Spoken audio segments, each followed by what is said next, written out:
This podcast is powered by Pelotonia. To learn more about our goaltend cancer, visit pelotonia.org or see the link in the show notes. After I got done with treatment, I really decided that I wanted to dedicate my life to doing something with my skill set to make a difference. You don't have to be a doctor to impact people's lives, particularly around health. You can be a donor, to Pelotonia. And by doing so, be at the bedside with me, or be in the research lab with someone who's coming up with novel immunotherapy. Welcome to One Goal, a podcast from Pelotonia. We're a community dedicated to funding innovative cancer research through a 3-day experience of cycling and volunteering. I'm your host and Chief Operating Officer of Pelotonia, Joe Apgar. Your journey with us to the finish line begins now. Pelotonia is powered by an amazing community, and it's through research that we will see an end to cancer. We want to thank our major funding partners, the American Electric Power Foundation, Huntington, the L Brands Foundation, and Peggy and Richard Santulli. He was a healthy and active 27-year-old, but just felt off. The symptoms worsened and became more concerning. So this young, active cyclist went to have a physical, which led to an important procedure. As the anesthesia was wearing off, he was given his diagnosis and a phone. He typed out 3 life-changing words and hit send. A new and challenging chapter was beginning for Aaron Conley, but it was getting him closer to a renewed sense of purpose and direction. While this path for Aaron certainly had its bumps and sharp turns, it also yielded unexpected and inspiring results, like a friendship with Dr. Darrell Gray after meeting on a cancer discussion panel. Dr. Gray and Aaron both joined us for this podcast to share their story and a common passion for health equity. We'll start with Aaron in this episode titled Equity Through Action. So I'm a stage 3 colon cancer survivor. I was diagnosed in 2013 and have been riding Pelotonia ever since, from 2014 up until present day. And I work at Vanderbilt with the School of Medicine and Basic Sciences. And a big goal of mine is to really push forward innovative research that can help patients and change outcomes. And Dr. Darrell Gray, welcome to the podcast. I'd love for you to give the audience a little bit of background on yourself. Thank you. I can't, it's hard to follow Aaron, but I'll say that I'm a man of faith, a father, a husband of 3 children, and yes, a physician and researcher. I work at The Ohio State University, and I serve multiple roles at the Medical Center and the Comprehensive Cancer Center, where I focus a lot on health equity. And one of my focus areas within that has been around colorectal cancer. So it's truly an honor to be here on the Pelotonia podcast. So thank you. Well, let's start. Your backgrounds and stories intersect, in a lot of different ways. But let's start with Aaron. Your story, and you mentioned you're a cancer survivor, and give us some background on that experience, that journey for you. I know it really shaped a lot of the things in your life and how you live your life today. So we'd love to hear that story from your point of view. Yeah, no, I'd be happy to talk about that. So in 2013, I just started feeling tired, and I had actually been cycling since 2004. And it was through cycling that I started feeling off. I couldn't ride as hard as I was usually capable of. My vision started to get blurry. I started to have chest palpitations. I thought I had a heart issue, so I finally went in to get a physical. And through a myriad of tests, figured out that my iron levels were severely low and my hemoglobin was less than half of how much blood you should have in your body at the time. Later on, when I was working at Ohio State, one of the physicians told me if that would have happened all at one time, I would have been dead. Through tests, I ended up going to get a colonoscopy. And when I got a colonoscopy, I was diagnosed with cancer. The tragically humorous story of that day is that when I was getting diagnosed with cancer, my house was broken into. I remember this story. Yeah. I went home after getting diagnosed with cancer. The other funny part was they gave me my phone while I was still coming out of the anesthesia, and I texted my partner at the time, "I have cancer," and that's it. And then I passed out. But yeah, I went home. Window was like busted. Everything was thrown. My camera was stolen, but they didn't take my bikes. So I knew there was a positive aspect to the trajectory of this next journey. I went through major surgery. They took out 8 inches of my colon and a fist-sized tumor that was bleeding, and that's how I was losing blood, and 32 lymph nodes, 5 of which were cancerous. So I was at stage 3. After recovering just for a little bit, I went into 6 months of chemo, and that was every 2 weeks for about 49 hours. It was a regimen called Folfox, and it was a drug named 5-FU, which is short for foxyurethane or something like that. But I don't know why they named it that. It's really crazy. It's much like the prep for a colonoscopy that's called Go Lightly. Don't know why they named it that either. But yeah, went through surgery, and then chemo was really tough. And cycling and endurance sports really helped me get through that. But yeah, that was definitely 49 hours of chemo. Yeah. So were you inpatient, or did you have a pack that you took home? Yeah, it was an interesting experience. I would go into the infusion center for a 3-hour infusion of one of the drugs, and then I would get connected to a home pump and then carry that around for the next 46 hours after that. I think, one of the hardest things of going through cancer generally is, I feel like, especially as a young adult, you lose the trust you had in your body, and you lose that facade that you have in young adulthood, that mortality doesn't impact your life. And that dissipating so rapidly is really a shock to the system, as well as all the physical aspects of that. Yeah. How old were you when you were going through this? I was 27. You're 27. When I was diagnosed. So made it through chemo, got through all the rounds of chemo, tried everything possible during chemo. I did acupuncture, massage, guided meditation, therapy, everything and anything that I could do to try to help alleviate some of the struggle of that. But the funny thing is, when you're going through this chemo and your interventions that are taking place to hopefully heal you, you have such a direct goal, like get to this next chemo session, get through this. And really once it's over is when the real struggle for survivorship starts, I would say, because then all the emotional trauma and baggage and questions about the future and if you'll live, and the anxiety that comes with anything you feel in your body, and going to get checkups every few months, and the financial implications of going through cancer as a young adult.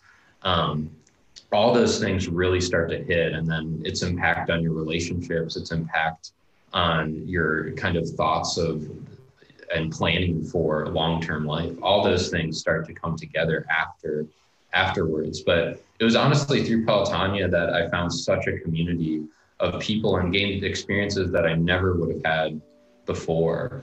And it's such a celebration of survivorship in a community that I connected with other survivors and was able to really delve into those issues of mental health and of what do you do to really come out of this and not live your life in fear.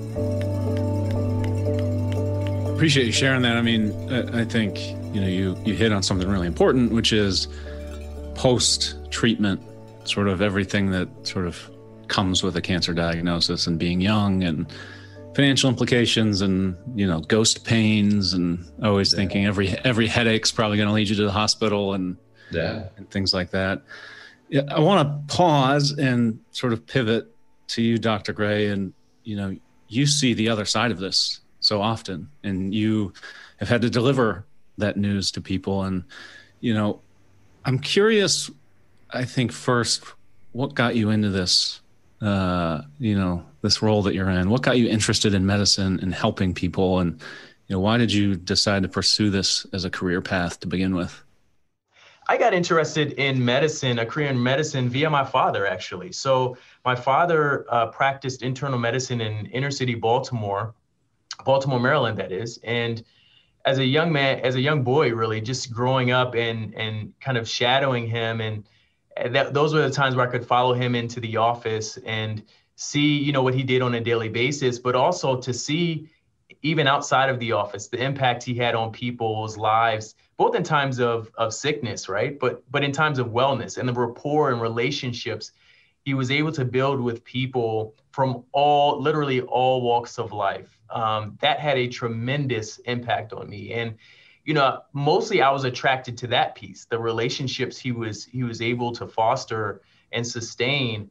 And then it kind of evolved over time to a love for the sciences and biology and medicine specifically. And so, my career path from college to medical school and thereafter to residency, fellowship, et cetera, has kind of taken me along this journey of healthcare and allowed me to leverage my initial passion around relationships and communication, and kind of fuse that synergistically with my passion for the sciences. It's also allowed me to really focus my energies around trying to address issues that unfortunately disproportionately impact people and groups from populations that are made vulnerable by systemic inequities. We often refer to disparities being differences in outcomes between groups. And it doesn't have to be based on race, ethnicity. It's common to do that. So you may hear of like a black-white disparity in cancer, for example, such as in colorectal cancer.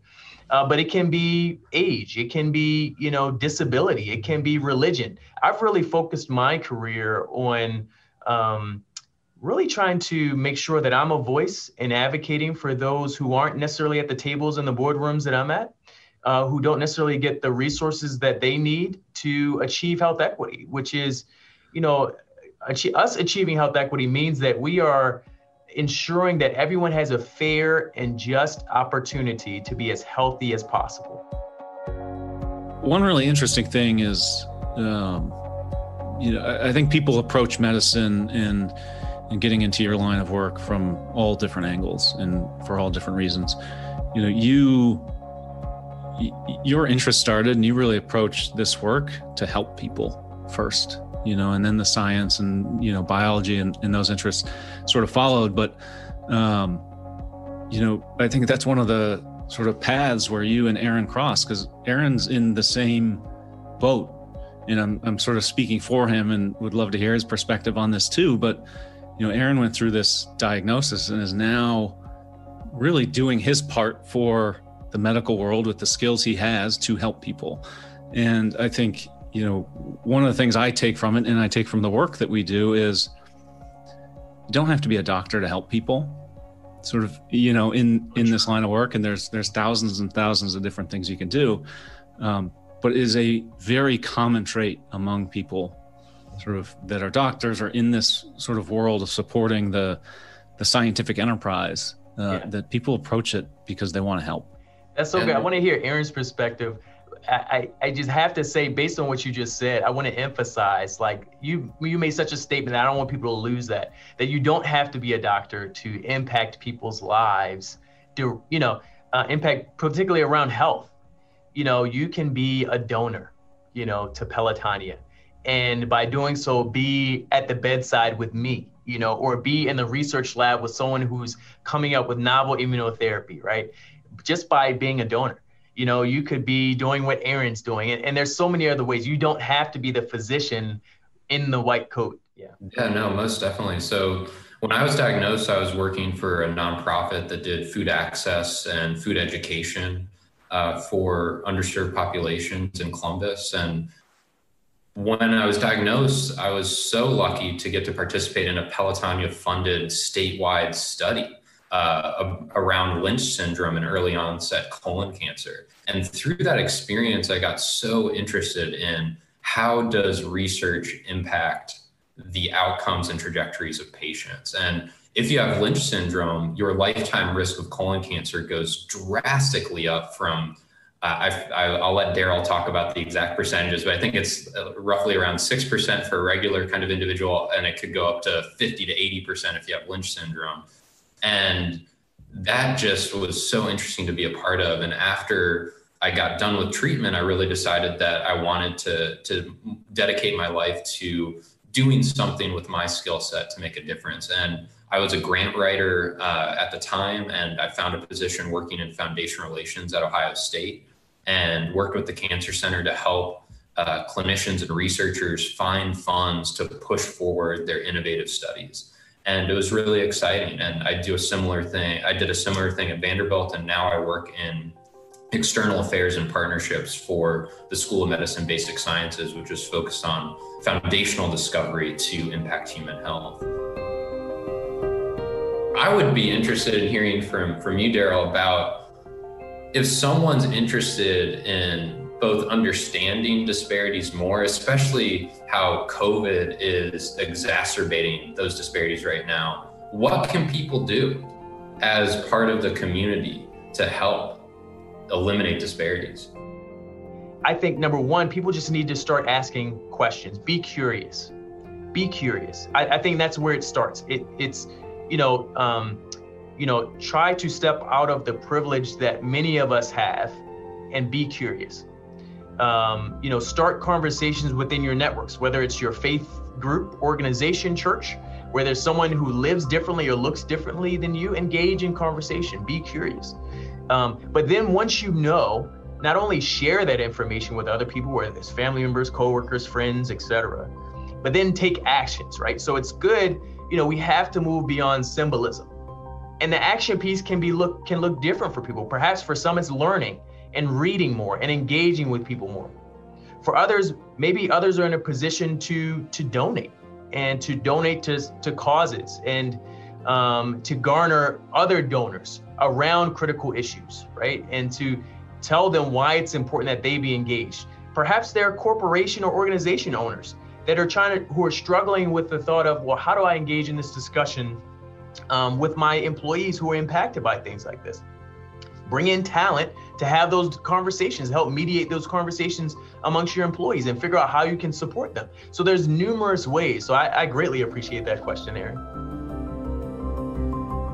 There's also a bit of a role of society and pop culture that I think can make things and highlight things to become more important sort of at certain times. And, I think as I was reflecting on Chadwick Boseman, what are things that cross your mind when you see, a celebrity or a person of prominence in our society going through this? I think for me, it was my similar experience that I did not want to make my cancer journey public outside of my close work family that needed to know and my family and closest friends, because going through cancer is traumatic. Just one, thinking through the potential of your own death, and then going through treatments that often have toxicity and are very difficult to go through. So at that point, you are at your emotional edge of what you can deal with. I can't imagine for someone like Chadwick Boseman, how many people would want to engage with him around his cancer journey while going through treatment, as well as who knows the potential impact that could have on his career at that time. And I can't speak to any of that. But for me, I just knew I was not emotionally available enough to handle those types of interactions. Yeah, and I think too, you look at someone like Chadwick, who's like, literally, he was playing a superhero, right, as Black Panther, and you think about his roles and Jackie Robinson as Thurgood Marshall, and the list goes on, and these are kind of, over the top characters, and he embodied them, and to see a superhero go down, it's kind of, it's traumatic. And, I can't imagine what it was like for, his family. Hopefully it is, brings greater attention to the need for, if you're young, and maybe you're not quite at screening age, even at 45, right? So the United States Preventive Services Task Force just recently issued a new draft recommendation for to start screening at age 45 as opposed to age 50.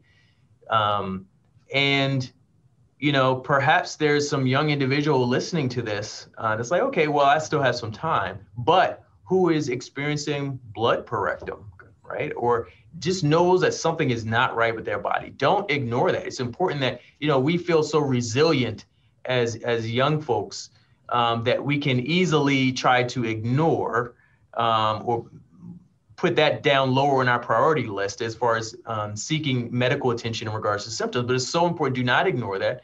Make sure that you seek professional help, and make sure that professional help you seek is just as eager to get attention to that issue or symptom as you are, and is vigilant about investigating it. And so that's important because, yes, family history is one piece, right? But many cancers are sporadic, meaning there is no clear genetic link to them.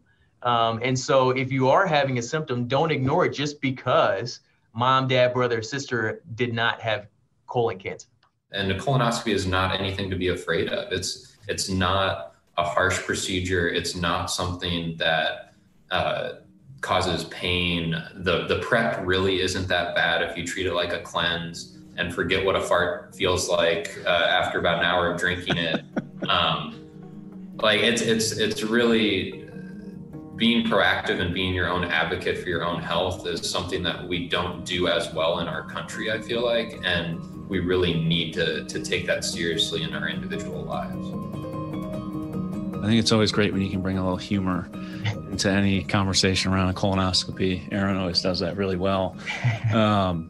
But, I've heard, and I've never personally had one myself, but I hear people talk about them. I feel like there's a lot of misconceptions around sort of colonoscopy specifically, but just some certain cancer screenings generally. And what do you say to people who, they have the access, they, have the social network, but, they're the thing that's standing in the way of them getting a diagnosis or a checkup is misconceptions that it's uncomfortable. It's going to be awkward. It's, I don't want to, I just don't want to do it. I mean, what do you say? You can approach it from different ways. One, some people, may be embarrassed by the thought of having, a colonoscopy or another form of screening test. And, I share with folks, who wants to die of embarrassment, right? Is your life worth that embarrassment? Or take it a step further, particularly if they're one who has family or kids, this isn't just about you, the individual, right? You're making this decision for your family, because certainly if we find polyps, we can take them out. The cancer is detected early, we can likely cure it, and it's also important that your kids understand what their risk is for developing polyps or cancer. So it's not always just about the individual and trying to help, to resonate with them that's what's important too. I'm interested in Aaron's perspective too. Yeah, I mean, the unknown is always scary. Like, I was definitely nervous before my first colonoscopy, nervous to do the prep. But the funny thing about human experience is usually that anxiety that you build up is much worse than the actual experience. And it's just getting over that initial hump. And yeah, I definitely was like thinking, will I be embarrassed about going in? And then I was like, these doctors see a lot of butts. I mean, they a lot of butts. It's not going to be anything for them. But yeah, no, I feel like with the prep, you just really have to think of it as a cleanse and really go into it with that mindset. I find that when you drink the prep, I suck on a lemon and spit out the lemon juice afterwards because the taste can be off-putting. And you just really have to follow the guidance and what foods you're eating beforehand and the fasting, and just really stay hydrated. That's really the key. Stay very hydrated, and it will go smoothly. Yeah, and it's not, we talk a lot about colonoscopy, and it's kind of the gold standard for colorectal cancer screening. But, there are other tests that people can talk with their doctor about, such as stool-based testing or CT colonography. Importantly, though, if any of those tests are positive or abnormal, the next step that is recommended to undergo is the colonoscopy. So having that in mind as well. And as Aaron said, we do our best to make sure that it is a very pleasant experience, particularly the procedure itself, and making sure that people are comfortable. In many cases, sleep during the procedure. And most people wake up wondering if we ever started. And so they have a kind of pleasant and forgettable experience, if you will. So it's not, like Aaron was alluding to, it's not something that people should be traumatized by. Yeah. So I want to end by asking you both the same question, and it's sort of on, you've both participated in Pelotonia in different ways and for different amounts of time. Aaron, obviously you're usually one of the first to finish the ride, and obviously have a deep passion for cycling, and would love to hear what each of your sort of favorite moments are of Pelotonia, and when you see the logo and when you hear the word Pelotonia, like, what do you think about? Yeah, for me, I mean, Pelotonia has become such an annual celebration of my own survivorship, as well as remembering those who I've known that have been lost to cancer, and the continuing fight to build better outcomes. So hopefully there aren't these types of experiences that people have in the future, whether that's really traumatic treatments like chemo, or actually passing away from cancer and really reaching towards that goal of curing cancer. I feel like some memories that I have, like I always see this image in my head of this kid who was on the side of the road in my first Pelotonia. He had a huge stack of 8.5 by 11 paper just stacked up in this huge Sharpie. And he was writing something furiously when I was coming up, and he held it up and it was a big, just said cancer. And then he ripped it up emphatically and threw it in the air. And then he went back to the big stack of 8.5 by 11 paper. And you just see stuff like that, like from the community supporting the event. So it's just such a engaging and exuberant atmosphere of working together towards that one goal of ending cancer. Yeah, that's awesome. I think for me, Pelotonia really is a community, and it's awesome that it gets together, patients, survivors, their families, their friends, physicians, researchers, all in kind of behind one effort. And it really goes back to what we were talking about earlier about how everybody has, a role to play, and everybody can contribute, by either riding and raising money or, bringing greater attention to it. So I think that's extremely powerful. And that's how I got to meet friends like Doug Allman and Aaron, obviously. Regardless of what distance you go, there's usually a crowd welcoming you at the finish line. And they have these cowbells and people are screaming and balloons and, so it's a lot of fanfare and it's just so exciting.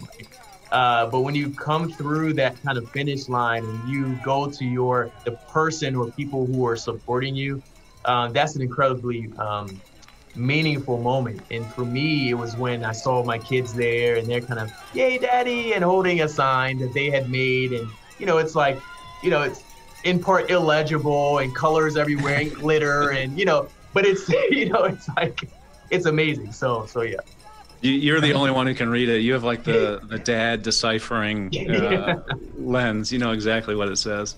That's a really important point, though, around Pelotonia, is that there's so many different distances to do, and not one's greater than another. And it's all about your personal journey. And you could be a survivor like me that just finished chemo and trying to just get back into riding and finishing like I did, and feeling just, wow, I am alive and my family's here and I made it. And that's an amazing feeling. And there's so many stories like that with Pelotonia.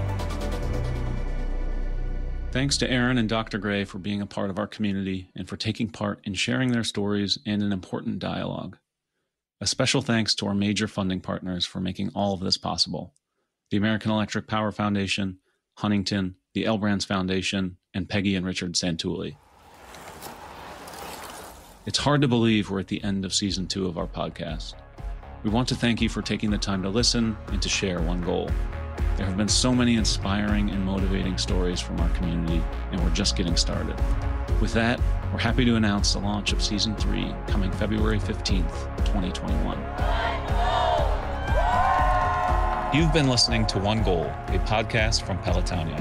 Season 2 will be hosted by me, cancer survivor and Chief Operating Officer of Pelotonia, Joe Apgar, with interview and production scheduling by our marketing and communications team duo, Emily Smith and Gabby Blauer. Produced, mixed, and sound designed at the studios of Wessler Media by Vince Tornero. Additional mastering by Joey Gerwin at Orange Judio. Special thank you to all of our guests for being so open and willing to share their stories. Please be sure to rate, review, and subscribe to this podcast, as that will help others hear these empowering journeys. If you're curious about joining the Pelotonia community and making an impact on cancer research, please see the link in the episode notes or visit pelotonia.org. That's pelotonia.org.